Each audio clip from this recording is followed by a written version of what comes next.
FM, live from Edinburgh. Hey, I'm Mariella Van Turgid. And I'm Petra Van Fleshy. With facts, current affairs, and lots of Euro news. Plus graphs, pie charts, and lots of Venn diagrams. It's official. News just in from Great Britain is that clogs, cork soles, and platform shoes are out.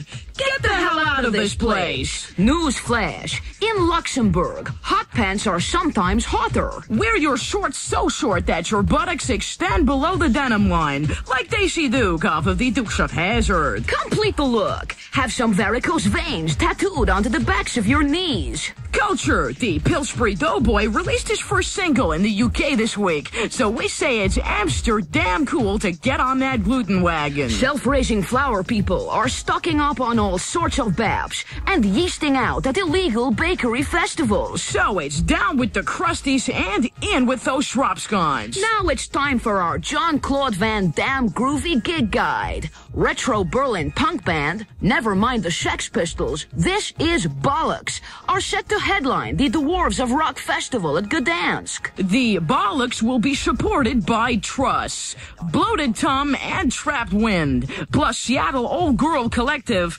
Crotch Whiff. But now, we leave you with our most favorite Dutch techno track. Get into this cool bag, Van Groovers! That's Melanie and Susan, who've got a show on at the Pleasance, and it appalls me that we used Kraftwerk. I mean, the mighty Kraftwerk. But they got a show called Kittens Go Grrr every afternoon. Oh, is it? I'm sorry, right.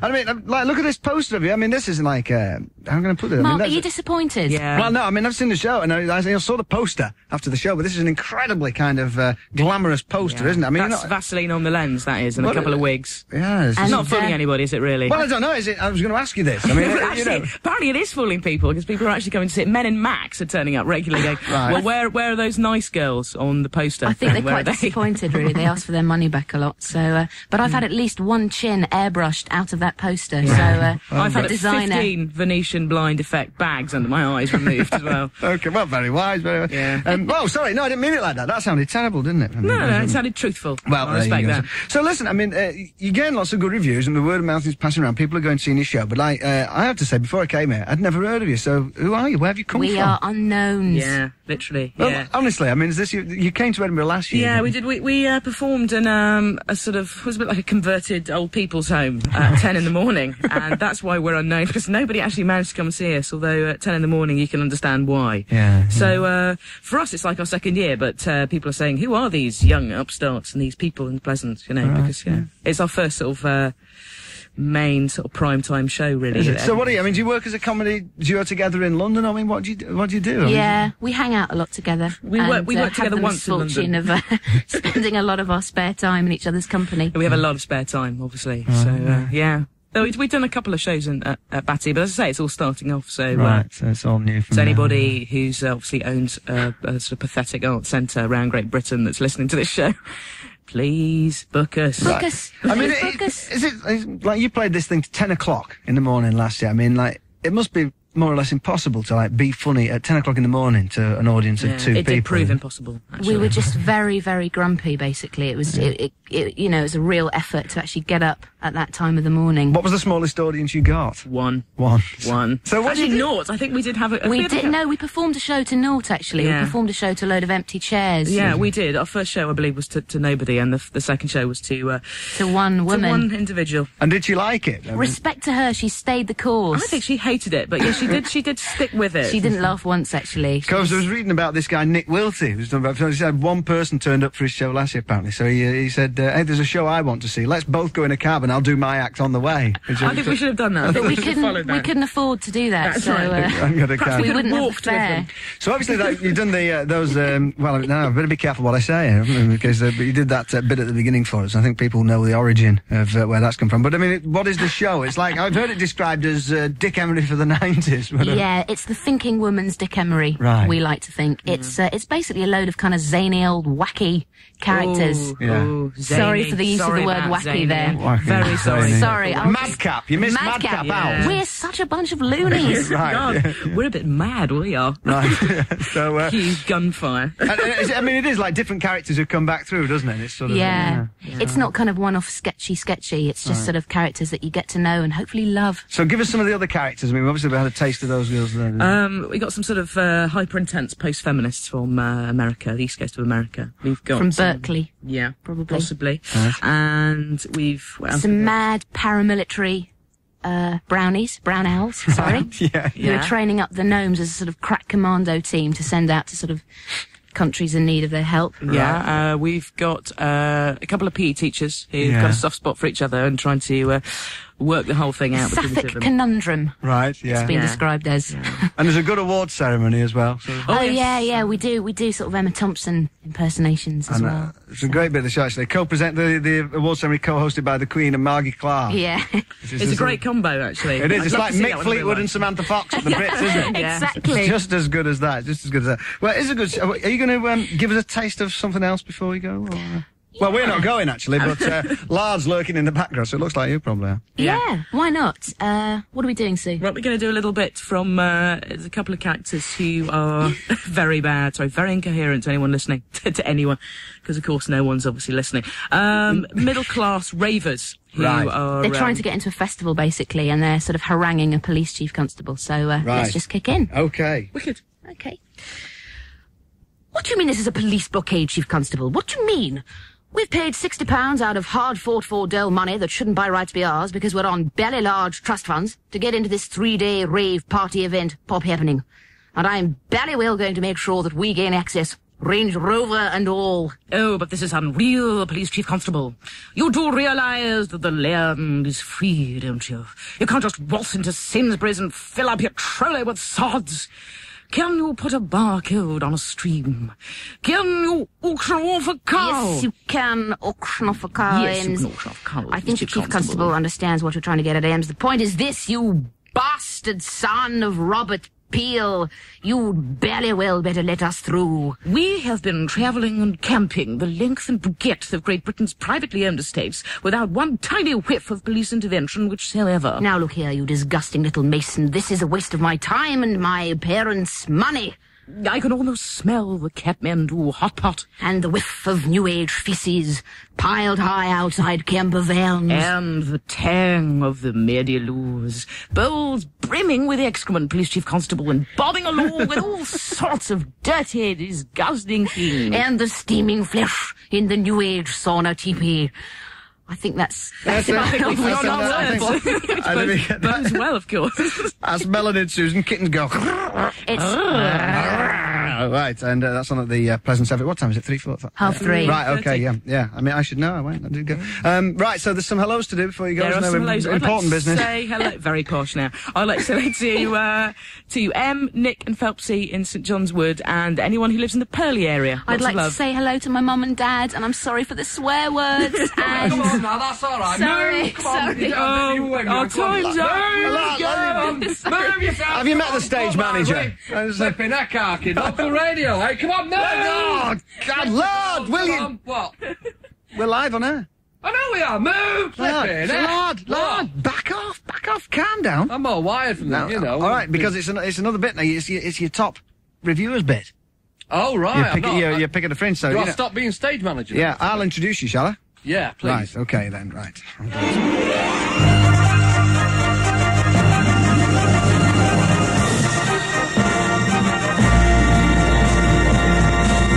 And now, the man called by the Scot... Oh. Have to get that sorted. I know. It's his fault, Nick, isn't it? It is. He's not guffing in the studio. Right. Go on. And now, the man called by... Oh, for God's sake! What's going on here? Nick! Oh, Nick! Stop laughing, you! Get it sorted! And now, now, the Boy-Lard with something or other that he's done. So it's your pick of the Fringe, of course. Hi. And, okay, this is getting a bit wearing now, yeah. Hi. Yeah, the man already hailed by the Scotsman as a useless git. So, what was the Tokyo Shock Boys like today? Because basically that's all you ever go and see, isn't it? They were good, yeah. I mean, they were great, and the stage managing today was so hot. Oh, all right, really brilliant. All right, you know, Tokyo Shock Boys and all that. Yeah, fine, you know, bangers up the arse. I can see why it appeals, but we've got the drift of it now, you know. Okay, so. fair enough. That's the end of the spot then. Right, fair enough then. No, so I didn't pay into that today, Tokyo Shock Boys. Got him for now because I was working. Dream come true for you. Yeah, absolutely. I went to see another show. Oh, did you? Absolutely brilliant. I went to see it this morning, at the Attic at the Pleasance. Rather marvellous. It was about 11:45 start in the morning. A bit early when you'd been on the coffee, a few baby shams last night.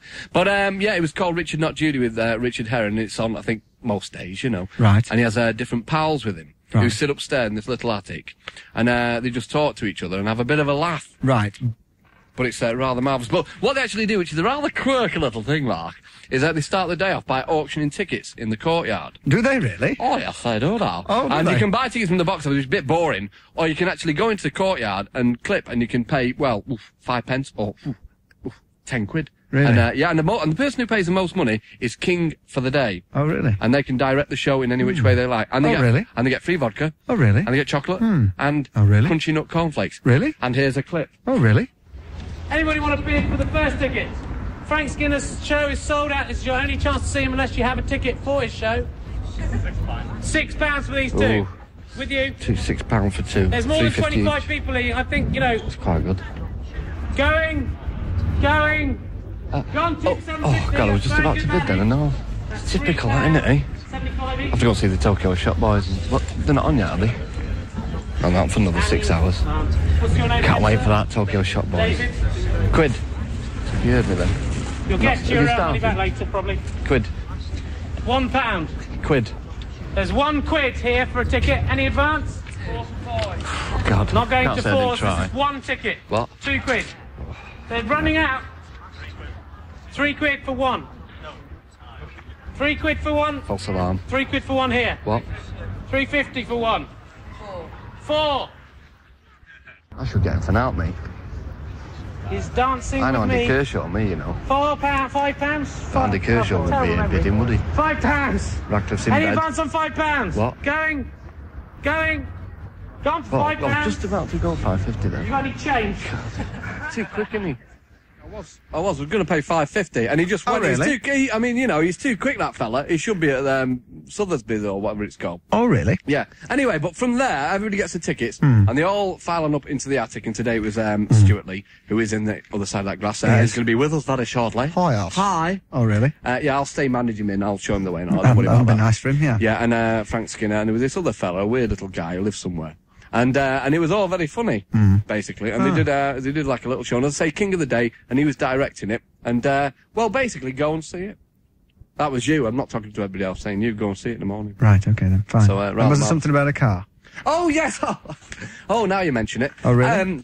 Yeah, well, they give away a prize, you see. Now, what they do is they do, like an elimination type doobly-doo for contest, where they say true or false, and everybody stands up, and if it's true, put your hands on your head, and if it's not, put it on your arse. And, you got down to 2 people, and they had to make a trifle in the mouth with a bit of bread, bit of jam, bit of sherry, custard cream. The winner won a prize. Oh, really? And he won a car! Oh, really? He won a car! Paid £3.75 for his ticket, 15 quid for 4, and he won a car that was worth 350 quid. That's not a loan of money, is it, really? 350 quid. But, for £3.75, it's not bad. Oh, really? Beauty that is Mazzy Star. Hey, that was good, eh? What? Hey, that was good, that. Right, Mazzy Star and Fade Into You. And welcome to Stewart Lee. Hello. All right, mate. Just hot-footed it from your show. I always say that, but it's true in your case. It is. I've just hot-footed it there. I came off at 5 to 11, and my feet were hot. Yeah, they were hot. And so they still are. And you've got a postscript to the story Lard was talking about. Yeah, we were just talking about the bloke that won the car this morning. I just met him, and he got so drunk and overexcited, having won a car, that he lost the ownership papers somewhere in the bar at the Pleasance Theatre. So he doesn't know what the hell to do with it now, because he's stuck with a car, and he can't sell it because he hasn't got the ownership papers, and he can't get it insured because he hasn't got the ownership papers. So if anyone sees some ownership papers for a Ford car flying around in the streets in Edinburgh anywhere, do give him in, because it kind of ruined his week, really. He'll have to get it salvaged. I mean, was he genuinely pleased about winning it? Because it was a bit of a shed of a car, wasn't it? But a car's a car. He was a young lad. He was very excited for getting that car. Yeah. But he's blown it now. Yeah.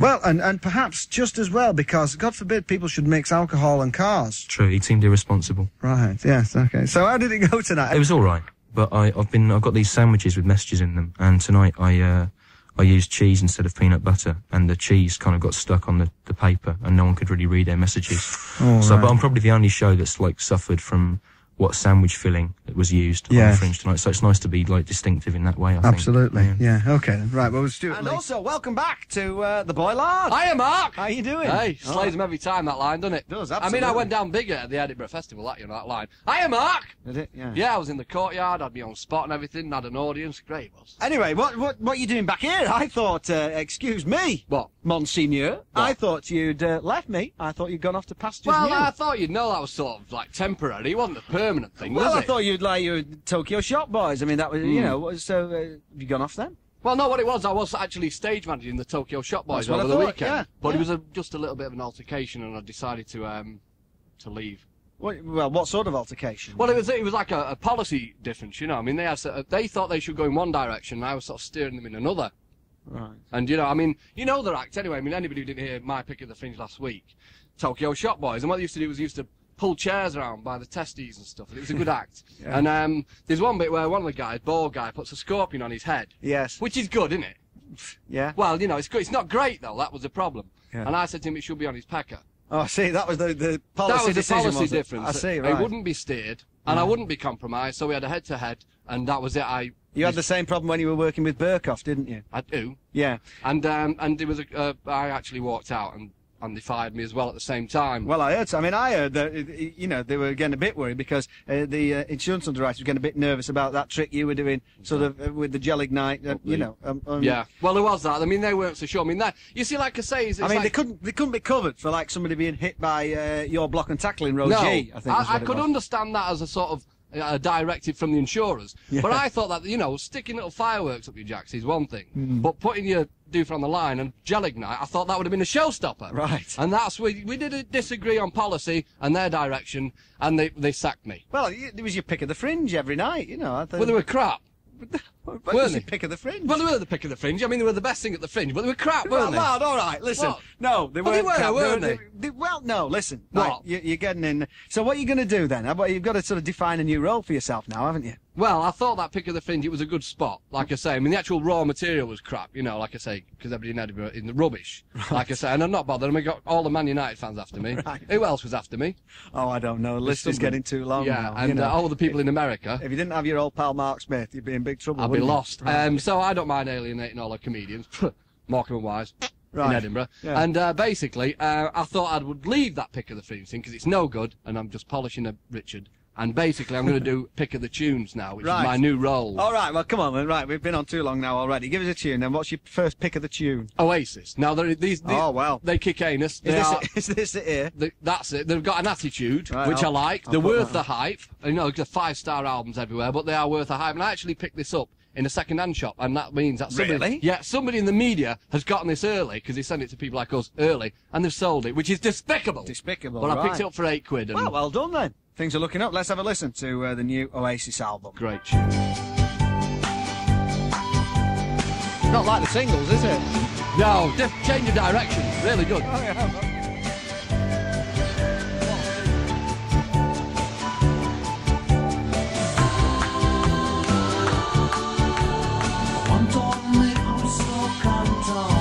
Voice has changed. Yeah.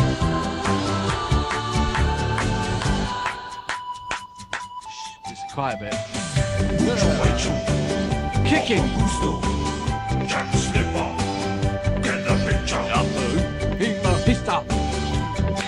Come on, clap. You sure about this? Yeah, all right, it's great stuff. Sitting in the sun, oh yeah. Senor Perez is the father.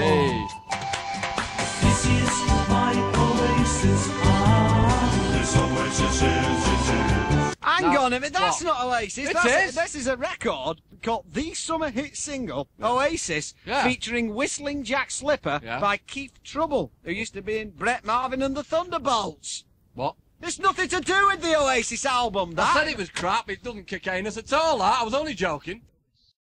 Mark Radcliffe, missing you already.